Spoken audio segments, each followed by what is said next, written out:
नमस्कार, स्वागत है आपका और मैं हूं आपके साथ सपना दीपक मतेशिया। बुलेटिन का आगाज करेंगे।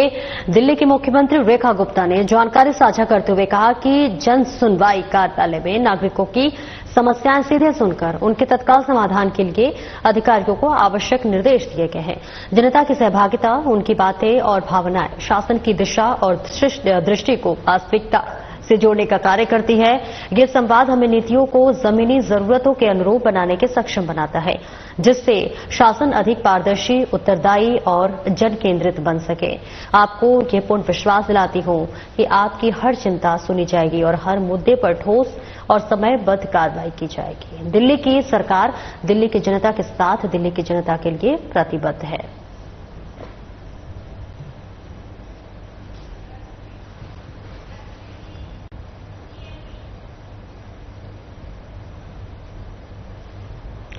दिल्ली की मुख्यमंत्री रेखा गुप्ता ने पहलगाम में हुए आतंकवादी हमले की निंदा की है।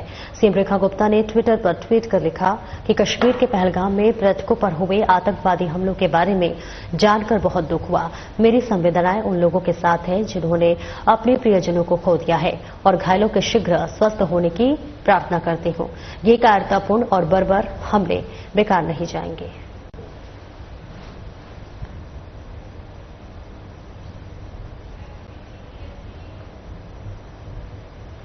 दिल्ली सरकार के कैबिनेट मंत्री प्रवेश साहिब वर्मा ने पहलगाम में हुए आतंकी हमले पर संवेदना प्रकट की है। उन्होंने ट्विटर पर ट्वीट कर पोस्ट किया कि जम्मू कश्मीर के पहलगाम में निर्दोष पर्यटकों पर हुए आतंकवादी हमले से मन बेहद आहत है। मारे गए लोगों के परिजनों के प्रति मेरी गहरी संवेदना है। बस इस घिनौने हमले को अंजाम देने वालों को बख्शा नहीं जाएगा।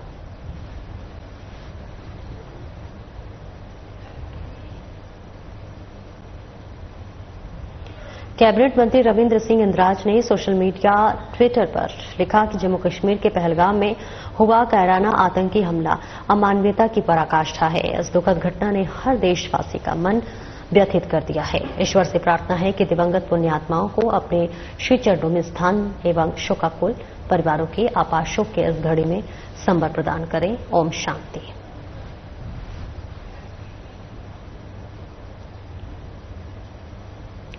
कैबिनेट मंत्री डॉक्टर पंकज कुमार सिंह ने सोशल मीडिया ट्विटर पर ट्वीट करते हुए कहा कि जम्मू कश्मीर के पहलगाम में पर्यटकों पर हुआ कायराना आतंकी हमला घोर निंदनीय है। इस कायराना और अमानवीय कृत्य में कई निर्दोष लोगों की जान गई है। उनसे प्रार्थना है कि हमले में सभी घायलों को शीघ्र स्वास्थ्य लाभ प्रदान करें। आतंकवाद के खिलाफ हमारा देश एकजुट है। आतंकवादियों की जम्मू कश्मीर के अशांत करने की कोई भी साजिश कभी भी कामयाब नहीं होगी और इस कुकृत्य का मुंहतोड़ जवाब आतंकवादियों को अवश्य मिलेगी।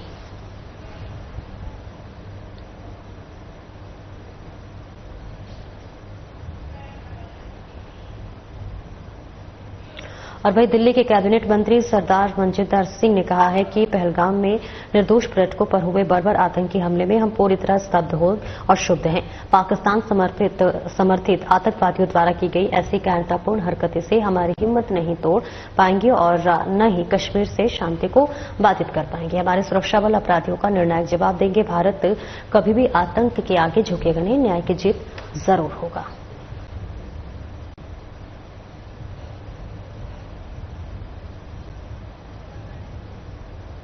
और देखिए, पहलगाम में हुए हमले के बाद से लगातार इस वक्त देश में उबाल है। लोग अपना गुस्सा और रोष प्रकट करते हुए नजर आ रहे हैं। इंसाफ लगातार मांगते हुए नजर आ रहे हैं। कायरतापूर्ण हरकतों से जो है दुख हुआ है और कहीं ना कहीं जो लोग हैं उन्होंने अपने परिवार को खोया है। आपको बताते चले कि जम्मू कश्मीर के पहलगाम में आतंकियों ने हमला किया है, जहां पर आपको बता दें कि अब सुरक्षा की तमाम कैबिनेट बैठक भी हुई है।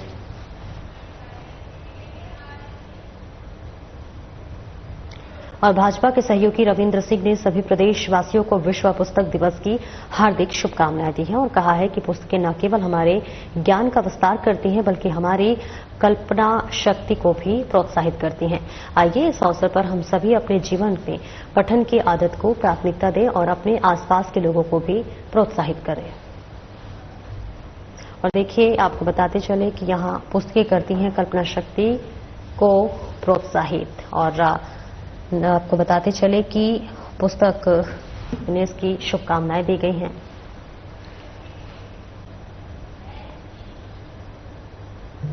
कैबिनेट मंत्री रविंद्र सिंह इंद्राज ने जानकारी साझा करते हुए कहा है कि दिल्ली सचिवालय में समाज कल्याण विभाग के अधिकारियों के साथ महत्वपूर्ण बैठक ली गई है। जन कल्याण से जुड़ी योजनाओं की प्रगति की समीक्षा की गई है और आगामी कार्य योजनाओं पर विस्तृत चर्चा की गई है। जरूरतमंदों तक सहायता पहुंचे और समाज के हर वर्ग को सम्मान और सेवाएं उपलब्ध करवाने के लिए अधिकारियों को निर्देश दिए गए हैं।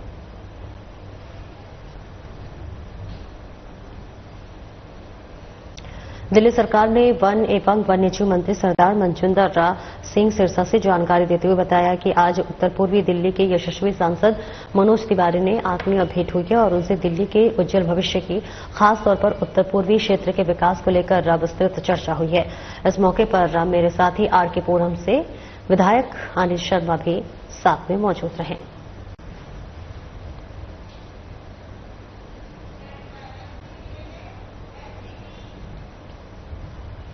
दिल्ली सरकार के कैबिनेट मंत्री प्रवेश साहिब वर्मा ने दिल्ली सचिवालय में सभी एसटीपी प्लांट मैनेजर्स के साथ बैठक की है। इस दौरान उन्होंने सभी की निर्देश देकर हर प्लांट की जिम्मेदारी तय की है और इस दौरान उन्होंने चेतावनी देते हुए कहा है कि यमुना की सफाई में कोई लापरवाही बर्दाश्त नहीं होगी।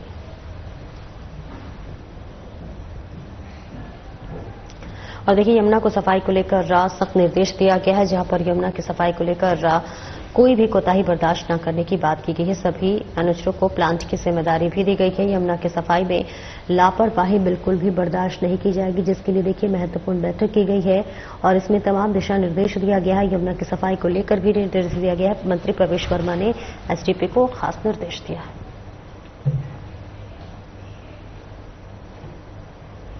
और दिल्ली की मुख्यमंत्री रेखा गुप्ता ने सोशल मीडिया पर जानकारी साझा करते हुए बताया है कि शानदार खिलाड़ियों के साथ स्पेशल ओलंपिक्स भारत की विक्ट्री सेलिब्रेशन के समय बिताना मेरे लिए गर्व और प्रेरणा का अनुभव रहा है।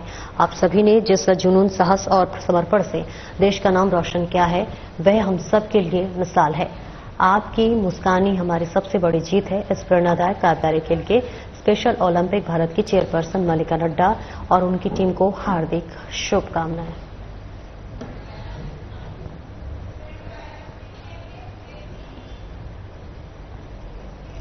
दिल्ली सचिवालय में मुख्यमंत्री रेखा गुप्ता की अध्यक्षता में दिल्ली हीट एक्शन प्लान 2025 का शुभारंभ किया गया है।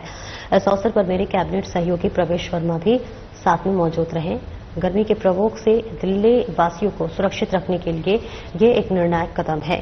सभी अस्पतालों को 24 घंटे सातों दिन आपातकालीन स्थिति से निपटने के लिए तैनात रहने और बुजुर्गों व बच्चों के लिए विशेष उपचार एवं देखभाल की व्यवस्था करने के निर्देश दिए गए हैं। हमारी प्राथमिकता है हर नागरिक की सुरक्षा एवं अच्छी स्वास्थ्य सेवा प्रदान करना। ये जानकारी कैबिनेट मंत्री डॉक्टर पंकज कुमार सिंह ने साझा की है।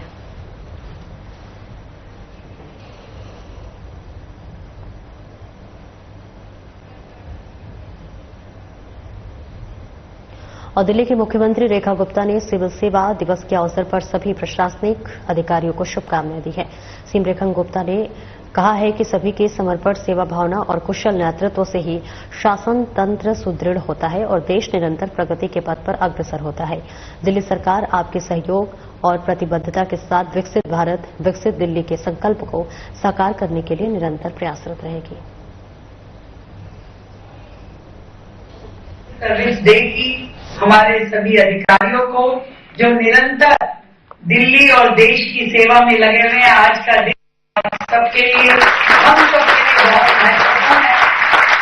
आप सभी को मेरी ओर से बहुत ढेर सारी बधाई, क्योंकि शासन और प्रशासन ये दो चीजें हैं जिसके माध्यम से देश प्रगति की ओर अग्रसर रहता है। तो आप सबका सहयोग पूरी तरीके से दिल्ली में सरकार के साथ है और इसी तरीके से हम लोग मिलकर के विकसित भारत, विकसित दिल्ली के लिए काम।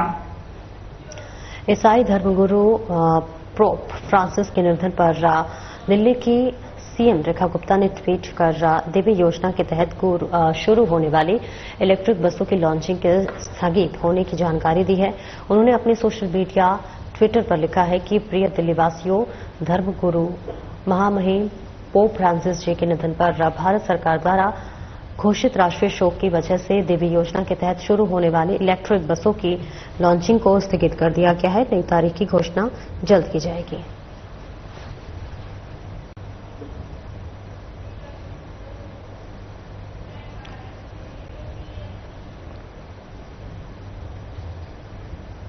और दिल्ली के कैबिनेट मंत्री प्रवेश साहिब सिंह ने विश्व पृथ्वी दिवस के सभी देशवासियों को शुभकामनाएं दी है। उन्होंने सोशल मीडिया पर संदेश जारी करते हुए लिखा है कि आइए हम इस अवसर पर पृथ्वी को स्वच्छ, सुंदर, हरा भरा और प्रदूषण मुक्त रखने के लिए अधिक से अधिक वृक्षारोपण कर धरती को सेहतमंद बनाने का संकल्प लें।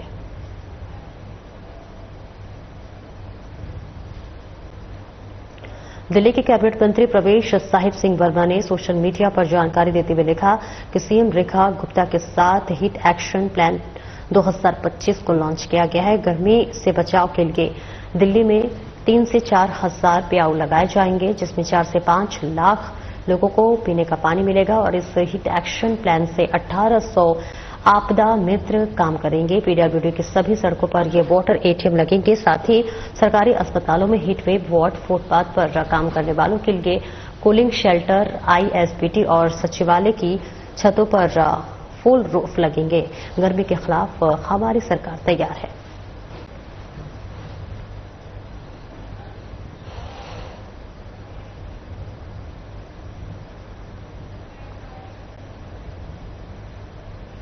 और दिल्ली के गृह मंत्री आशीष सूद ने अपने सोशल मीडिया ट्विटर पर सभी को विश्व पृथ्वी दिवस पर बधाई दी है।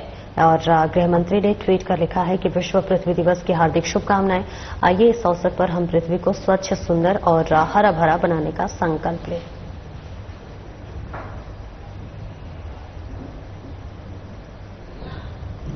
विश्व पृथ्वी दिवस पर दिल्ली के कैबिनेट मंत्री सरकार मनजिंदर सिंह सिरसा ने कहा है कि धरती मां ने हमें प्यार और देखभाल से पाला है। बिल्कुल अपने बच्चों की तरह अब समय आ गया है कि हम भी कुछ दें। आइए पेड़ लगाएं, प्रकृति की रक्षा करें और आगे बढ़ने के लिए हरियाली का रास्ता चुनें।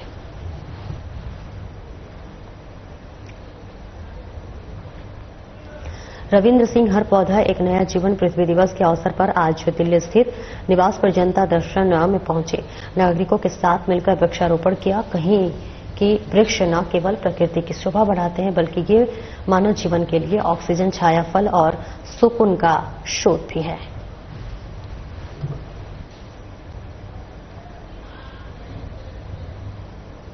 कैबिनेट मंत्री रविंद्र सिंह ने नई दिल्ली स्थित सचिवालय में सहकारिता विभाग के अधिकारियों की बैठक ली। इस अवसर पर विभाग से जुड़ी योजनाओं, वर्तमान प्रगति और भविष्य की दिशा पर विस्तृत चर्चा की गई।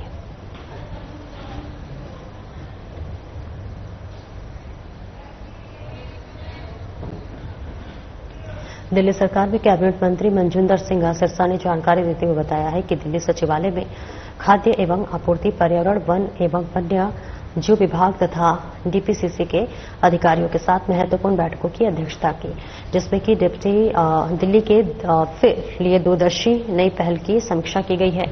और प्रधानमंत्री नरेंद्र मोदी तथा सीएम रेखा गुप्ता के दूरदर्शी नेतृत्व में हम विकसित दिल्ली बनाने वाले तथा किए गए सभी वादों को पूरा करने के लिए दृढ़ संकल्पित हैं। कैबिनेट मंत्री ने जानकारी साझा की।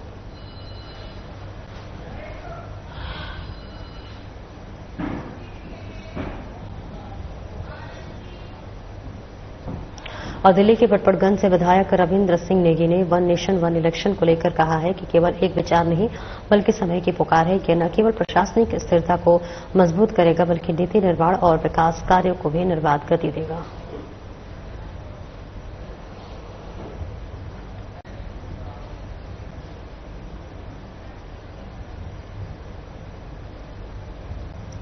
दिल्ली के कैबिनेट मंत्री कपिल मिश्रा ने वेस्ट करावला नगर वार्ड के स्कूल में चल रहे निर्माण कार्य का निरीक्षण किया।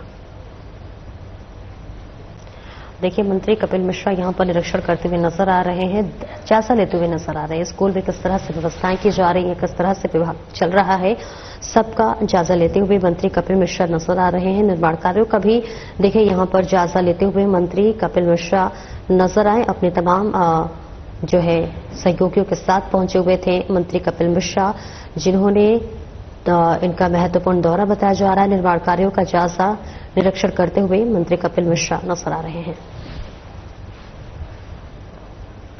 दिल्ली बीजेपी सांसद देवपाल स्वराज ने कहा है कि ये पहली बार हुआ है कि लोकतंत्र के चौथे स्तंभ यानी कि मीडिया को लेकर भी भ्रष्टाचार हुआ है और हाल ही में ईडी ने जो चार्जशीट दायर की गई है वे बहुत ही गंभीर उदाहरण जाहिर करती है, जहां पर कांग्रेस की एक पुरानी विचारधारा उभरकर सामने आती है और ये बहुत गंभीर मामला है।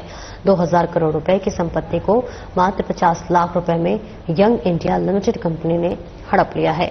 यह यंग इंडिया लिमिटेड कंपनी का स्वामित्व 76% गांधी परिवार के पास है और इसलिए आज के दिन कांग्रेस पार्टी की ओर कांग्रेस के शीर्ष नेतृत्व की जवाबदेही बनती है।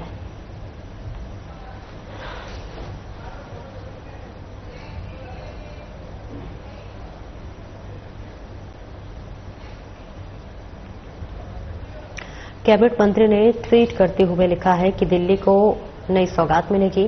बता दें इलेक्ट्रिक बस सेवा की शुरू हो रही है जो कि आपकी लास्ट माइल कनेक्टिविटी का स्मार्ट और ग्रीन समाधान बनेगी। अब सफर आरामदायक, पर्यावरण के अनुकूल और पूरी तरह से कनेक्टेड होगा।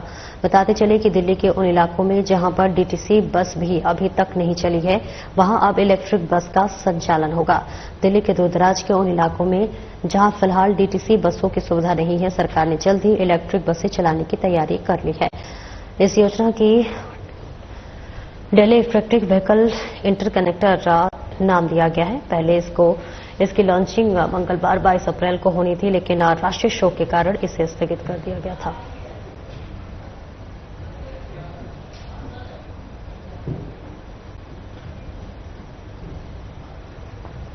आईजीआई एयरपोर्ट टर्मिनल 3 से बैंकॉक जा रहे भारतीय यात्रियों को कस्टम अधिकारियों ने विदेशी करेंसी की तस्करी के मामले में गिरफ्तार किया है और इसके पास से $96,000 विदेशी करेंसी बरामद की गई है। कस्टम विभाग को एक खास सूचना मिली थी जिसके आधार पर इन दोनों यात्रियों को फ्लाइट संख्या SG87 से रवाना होने से पहले रोका गया। सर्च ऑपरेशन के दौरान उनके सामान और बॉडी की छुपाकर रखी गई भारी मात्रा में यूरो बरामद हुई है। पूछताछ में दोनों ने स्वीकार किया है कि वे ये विदेशी करेंसी विदेश में तस्करी के इरादे से ले जा रहे हैं। कस्टम अधिनियम 1962 की धारा 110 के तहत विदेशी मुद्रा जब्त कर ली गई है। साथ ही दोनों यात्रियों को कस्टम अधिनियम के तहत धारा 104 के तहत गिरफ्तार कर लिया गया है। फिलहाल मामले की जांच जारी है।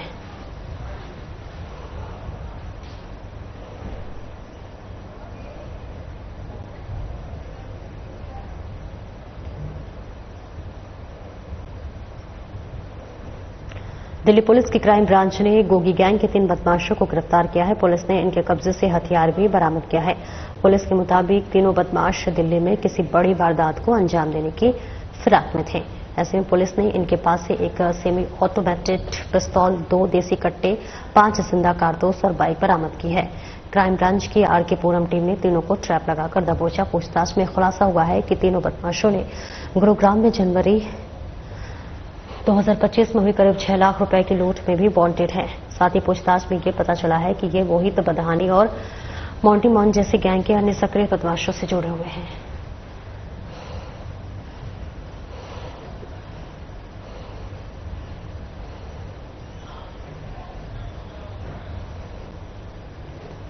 और दिल्ली के शाहदरा में एक नौजवान युवक की लाश खून से लथपथ मिली, जिसकी जानकारी देते हुए डीसीटी शाहदरा प्रशांत गौतम ने कहा है कि हमें 10:39 पर पीएस जगतपुरी में एक कॉल मिला था जिसमें बताया गया कि 20 से 22 साल का युवक खून से लथपथ पड़ा हुआ है। इसके बाद तुरंत हमारी टीम मौके पर पहुंची। युवक का नाम साजन था जो कि जगतपुरी में वाल्मीकि बस्ती का रहने वाला है। पुलिस जांच कर रही है।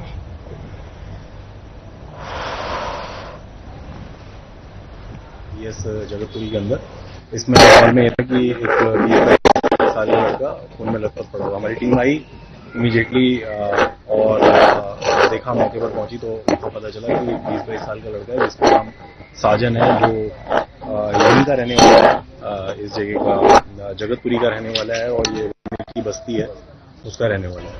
तो उसकी अभी हत्या कर दी गई है, तो पुलिस बाकी की जांच कर। फिलहाल इस बुलेटिन में इतना ही। नमस्कार।